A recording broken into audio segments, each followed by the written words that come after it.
Наш проект является стартапом.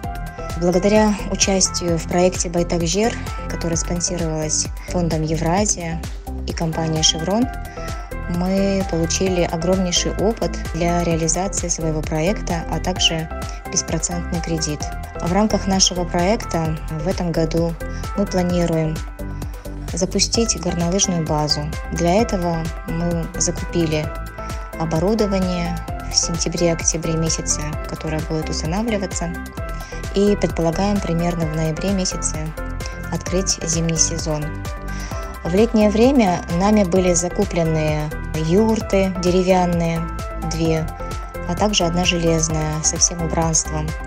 Кроме того, мы установили на нашей территории Алтыбакан.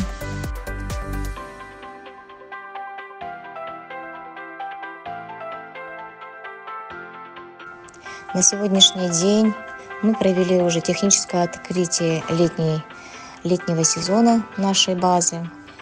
В целом мы планируем развиваться и надеемся на дальнейшие перспективы сотрудничества с фондами, со всеми участниками программы «Байтакжер».